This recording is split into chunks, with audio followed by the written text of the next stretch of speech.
Welcome back for another deep dive. Always exciting. Today, we're going to be tackling English grammar. Ooh. We'll be looking at an excerpt from English Grammar, a short guide by Graham Pollock, published back in 1990. Okay. I've always been fascinated by the Mhm. mechanics of language, Yeah. like how these rules and structures we talk about shape the way we actually communicate. Yeah. So by the end of this deep dive, hopefully you'll not only have like a good understanding of the basics, but also maybe a newfound appreciation for just the elegance and complexity of English grammar. For sure. It's like getting to peek behind the curtain of like how we talk every day. Exactly. We just kind of take it for granted, but Yeah, there's so much there. totally. So let's start simple Okay. with the parts of a word. All right. Tulloch refers to the core of a word as the stem, Okay. and then any additions that modify its meaning are called inflections. Mm-hmm. So for example, the word dogs has the stem dog and the inflection S. Interesting. And like, it's crazy how much those little additions actually mean. Yeah. That little S tells us there's more than one dog. Yeah. It packs in a lot of information Right, for such a yeah. small little thing. Totally. So how do stems and inflections work with verbs? Well, think about adding ed to a verb, like walk. Okay. It becomes walked, and suddenly the action's shifted to the past. Right, like it becomes past tense. Exactly. They're like little time machines. I like that. They just completely change the tense. Yeah. So each inflection is kind of like a little tool to like fine-tune the meaning. Mm-hmm. But what happens when we put these words together? Right? How do we make sentences that, actually make sense? Well, that's where we get into parts of a sentence. Okay. Tulloch gives us three essential components. Yeah. The subject, the Right, yeah. predicate, Mhm. and the object. Right. It's like a play. Okay. The subject's the main character, the one doing the action. The predicate tells us what they're doing, Okay. and the object is whoever or whatever is affected by it. So like in The Cat Chased the Mouse. Yes. Perfect example. The cat is our subject, Yeah, chased. right. The action is the predicate, Mhm. and the mouse is the, unfortunate object. Exactly, like a mini drama. Right. And sometimes there's a complement Yeah. to give us more information about the subject. Right, like in Mhm. the cat is sleepy. Yeah. Sleepy is the compliment, Yeah. telling us more about how the cat is. So complements are like the descriptive details. Yeah. But how do we create more complex sentences with more nuanced ideas? That's where we get to clauses. Okay. Think of a clause as a mini sentence inside a larger sentence. All right. It has its own subject and verb Right. and contributes to the overall meaning. Uh-huh. Tulloch talks about two types. Principal clauses, Okay. which can stand alone as a full sentence, Mm-hmm. and then subordinate clauses, which need a principal clause to make sense. Can you give me an example of a subordinate clause? Sure. Let's say the cat, who was very lazy, slept all day. Okay. That part, who is very lazy, is a subordinate clause modifying cat. Right. It gives us extra info, Yeah. but it can't stand on its own. So it's like a little aside, adding some character to our sleepy cat. Exactly. But why do we even need subordinate clauses? They give us the power to, connect ideas in more complex ways. Okay. They let us add details, show contrasts, or even build suspense. So without them, our language would be pretty flat. Yeah, much less expressive. Are there different types of subordinate clauses? Absolutely. Tulloch breaks them down into three main categories: Okay. adverbial noun Okay. and relative clauses. Wow, this is where it gets interesting. It does. Tell me more about adverbial clauses. Well, like the name suggests, they act like adverbs. Okay. They modify verbs, adjectives, or other adverbs, giving us more information. Like what kind of information? Stuff about time, place, manner, reason, purpose, condition, or concession. Oh, wow, that's a lot. It is. For example, the cat slept soundly because it had eaten a big meal. Okay. That because Yeah. part, that's an adverbial clause telling us why the cat slept so well. So it's like adding a Y to the action. Exactly. What about noun clauses? Noun clauses act like nouns. They Yeah. can be the subject or object of a sentence or the object of a preposition. Can you give me an example? What the cat dreamed about remains a mystery. Okay. What the cat dreamed about, that whole thing is a noun clause and it's the subject of the sentence. So it's like the cat's dream is a concept, an idea we're talking about. Exactly. Okay, what about those relative clauses? Those are cool because they're like adjectives modifying nouns or pronouns. Oh. They usually start with relative pronouns like who, whom, whose, which, or that, Okay. for example. The mouse, which had narrowly escaped the cat's clutches, scurried back to its hole. Okay, I see. That which part, that's our relative clause describing the mouse. Right. It's like giving the mouse a little backstory. Wow, clauses are surprisingly complex. They are, and it gets even more interesting when Tulloch breaks them down into finite and non-finite categories. Oh, no, what's the difference between those? Well, a finite clause has a verb that shows tense, like when the action happens, like Right. the cat meowed loudly. Meowed is past tense, so we know it happened in the past. Okay, so what about non-finite clauses? They use verb forms that don't show tense, Right. like infinitives, participles, and gerunds. Interesting. In the sentence, to catch a mouse is a cat's greatest joy. That to catch a mouse part is a non-finite clause using the infinitive form of the verb. So it's like catching the mouse is presented as a concept. Yes, Again, without any specific time attached to it. I see.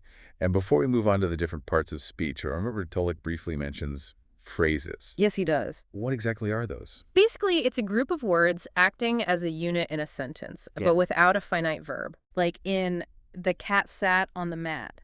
That on the mat part is a prepositional phrase, Good. modifying the verb sat.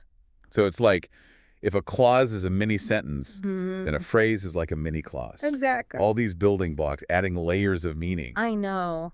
It's amazing how much complexity is hidden in these seemingly simple structures. It really is. I think we need a break to let all this sink in. Yeah, I agree. We'll come back and tackle the different parts of speech. That's good. And see how they add to this richness of the English language. Okay. We'll be right back. Looking forward to it. Welcome back. We're ready to tackle those 8 parts of speech now. Yeah, let's get into it. I'm ready to unlock this grammatical toolkit. It's fascinating how each part contributes something different to the whole. Okay, first up, nouns, representing all the things in our world, Right. Concrete things like cat, house, tree. but also abstract concepts, right? Absolutely. Like love, justice, freedom. Nouns are really the foundation of everything. They give us something to talk about. Yeah, to describe, to act upon. It all starts with a noun. And then, of course, those little articles. A, an. They seem small, but they're surprisingly important. Yeah, they tell us whether we're talking about any noun or a specific one, Right, like a cat could be any cat, but the cat is a specific one we already know about. like little signposts guiding us. Exactly. Okay, now on to verbs, the heart of the sentence. The action words. Making things happen. I'm really curious about that active versus passive thing. Oh, yeah, that's an interesting one. Can you remind me how that works again? Sure.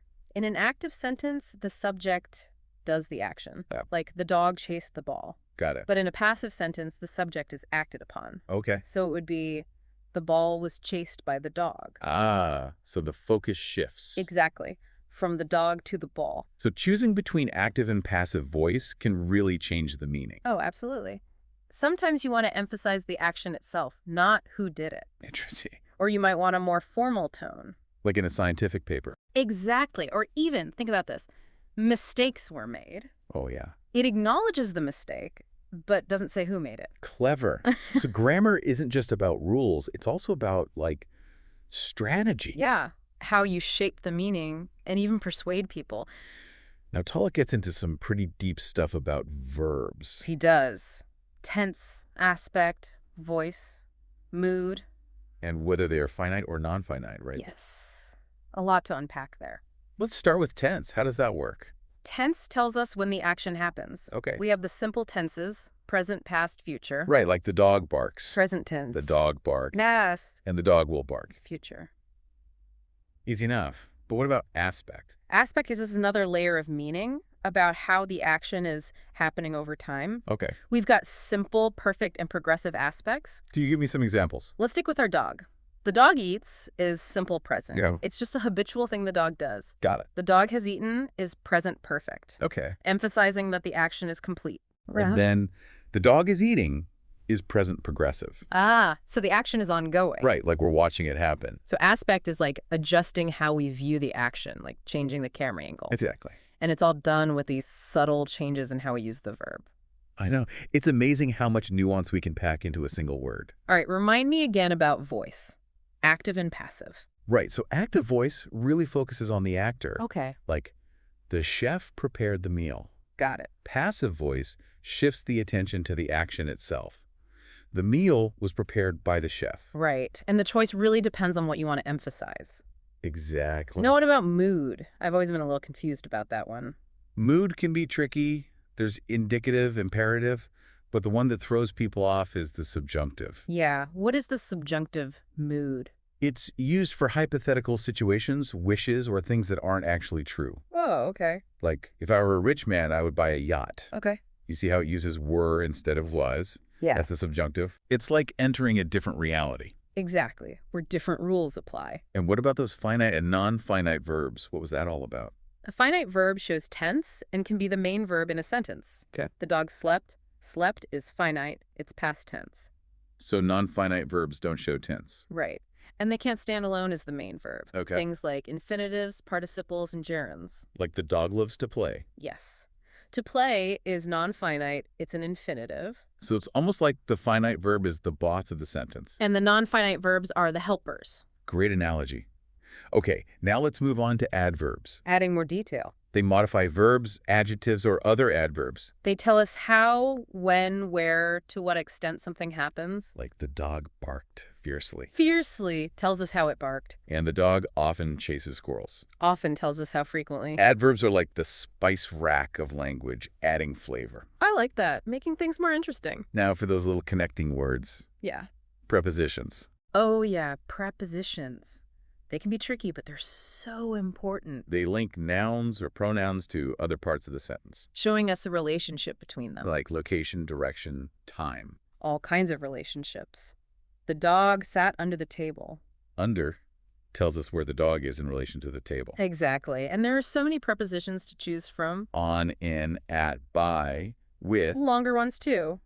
In front of, next to, according to. So many possibilities. It's like they create this whole web of connections in this sentence. I know. It's amazing how much they contribute.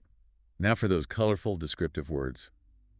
Adjectives. Adding detail and imagery. They modify nouns, telling us what kind, how many, which one. They really paint a picture in your mind. Like the fluffy white cat curled up on the soft red blanket. You can practically feel the softness and the fluffiness. And finally, we have those versatile stand-ins. Pronouns. Pronouns. Avoiding repetition and keeping things flowing smoothly. They can refer to people, things, ideas. We've got personal pronouns, I, you, he, she, we, they, all those. Possessive pronouns, too, like mine, yours, his, hers. And don't forget reflexive pronouns. Myself, yourself, and so on. Wow, there are a lot of types of pronouns. And we haven't even mentioned demonstrative pronouns like this and that. Or interrogative pronouns like who, what, which. It's a whole world of pronouns out there. Okay, last but not least, we have conjunctions. Connecting everything together. They join words, phrases, clauses. Creating more complex relationships. We have coordinating conjunctions like and, but, or. And subordinating conjunctions like because, although, since. Conjunctions are essential for building those more complex sentences. Yeah, to express nuanced ideas, to show cause and effect. Our language would be so much simpler without them. Much less interesting, too. It's incredible how all these parts of speech work together, It's like an intricate dance. creating this rich tapestry of the English language. And we've only scratched the surface. This has been a whirlwind tour, but I feel like I'm starting to see how it all sits together. That's great to hear. There's always more to learn, of course. Oh, for sure. But now I feel equipped to keep exploring. I'm telling you, learning about all these parts of speech, it's like suddenly seeing the language in a whole new light. It really is. But just knowing the parts doesn't automatically make you a good writer. Oh, definitely not. Yeah. But understanding them gives you, I don't know, more control over your writing. Absolutely. Like imagine having a whole toolbox full of tools. Okay? You can choose the right one for the job, whether you're, I don't know, trying to be persuasive or just really clear and precise. I like that analogy. And earlier you mentioned that even a grammar guide makes choices about which parts of speech to use. Oh, right. You said we could look at Tulloch's excerpt and see that. Exactly. Take a look. You'll see he uses mostly nouns, verbs, adjectives, adverbs, prepositions. So the building blocks for, like, factual description. Exactly. But are there any parts of speech he's not using much? Ooh, that's an interesting question. There are very few interjections, words like wow or ouch. That makes sense. It's a pretty technical text. Exactly. And he's also not using many personal pronouns like I or you. Keeping it focused on the concepts, not opinions.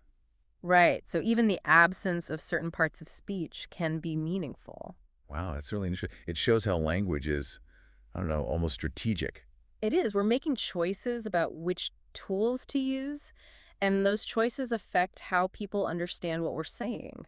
This whole deep dive has really changed how I see language. I'm so glad to hear that. And as you keep exploring, Yeah. pay attention to those choices, not just what's said, but how. So it's like detective work almost. In a way, yes. You'll start to see all these layers of meaning you might have missed before. To all our listeners out there, I encourage you to do the same. Yeah. Put this knowledge to work. Pay attention to how writers and speakers are using language. Don't be afraid to experiment in your own writing. Right. Play around with different verb tenses, or maybe try using the subjunctive mood. Exactly. And remember, this is a journey. Mastering English grammar, it's a lifelong process. But it's definitely worth it. The more you understand how it works, the better you can use it to express yourself. And to connect with others, and even shape the world around you. Well said. I think that's a great place to wrap things up. Yeah, I think so too. Until next time, happy grammaring, everyone. Happy grammaring!